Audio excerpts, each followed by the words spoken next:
Milwaukee Sullivan has issued a special marine warning for Lake Michigan near shore and open waters to mid-Lake Wind Point, Wisconsin to Winthrop Harbor, Illinois, until 8:45 p.m.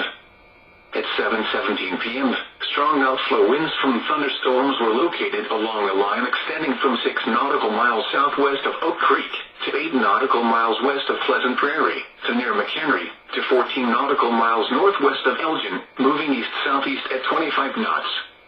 Hazard, wind gusts to 40 knots. Source, Burlington Airport observation. Impact, small craft could be damaged in briefly higher winds and suddenly higher waves.